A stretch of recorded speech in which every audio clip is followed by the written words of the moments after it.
Welcome to today's video where we're going to be going over round 25 from FaZe Clan vs NIP, where FaZe essentially doubled down on a fake and it goes completely wrong. You can see on the screen the actual circumstances. It was 13 to 11 in favour of NIP. The money was on the brink of being absolutely screwed over, and FaZe had the same situation. This was a do or die round in the game. And they start the round great. They get an opening kill through Rain. They also then get a second pick as well through karrigan holding on the push for res. So this means we have a 3v5 situation where FaZe have the 5-player advantage, about a minute left on the clock. karrigan decides to do a smoke towards A long, which is actually to sell the fake, which is shown here. It's around in the top left. Really nice smoke to sell that fake. However, you might see here, there is actually a gap on the right hand side of it as well. So you know it's not a perfect one, which means it probably is a fake that's been done quickly.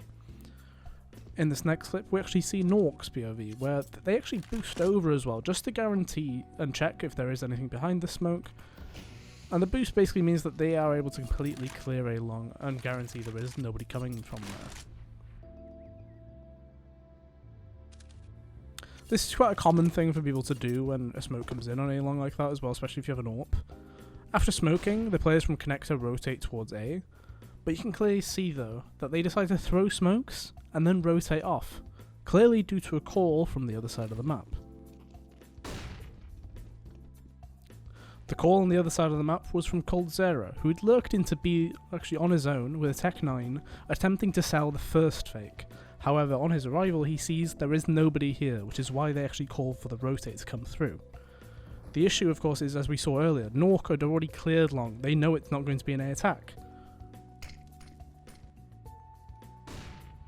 And obviously as they threw the smokes at A, we see karrigan going onto the A bomb site to sell the other fake. And he found again, nobody's there, so he's running trying to backstab, but things go very, very wrong for FaZe Clan here. They had come out of short with Coldzera beneath heaven, and it's a massacre. nawwk gets the kill on karrigan from behind, Plopsy gets 2. Coldzera tries to save the day, but nawwk is there to remedy the entire situation, winning a 1v2, and ultimately winning NIP the round. And this game ended 16-14. This round was huge, especially when you consider that FaZe did make it close in the end, but imagine the circumstances where FaZe win this round, and then they win the one after that due to the money situation.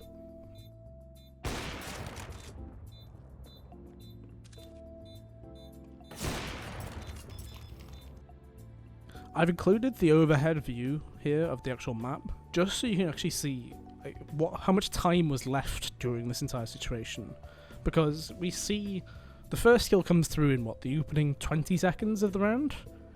Res will then go on to push towards long a bit later on in the round. It's like 20 seconds from now, I believe, and it's an understandable push, right? You're in a 4v5 as CT, you try and get some space, make a big risk, but FaZe know that they're playing a very defensive setup where it's like, okay, we'll let you push into us. But the thing is, the push happens on the other side of the map at the same time, which is why karrigan is very wary of something happening here as well. So karrigan gets that kill, and there's a minute 10 on the clock. That is so long to work with in a 5v3.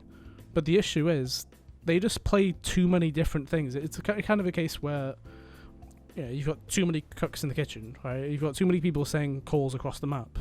And this actually happened a few times with FaZe on Overpass, because we saw Cold, obviously his experience as, whether it's an IGL or a second caller, coming through. But it's just unfortunate situations in rounds like this, where you could argue they try and make the high percentage play, but unfortunately for them, they've tried so many different things that the CTs are just gamble stacking at that point. And the thing is, you could argue it's not really a gamble stack when they have cleared out one of the avenues, which is A long, and then they decide, well, clearly this is a fake, and they're probably going to go towards B.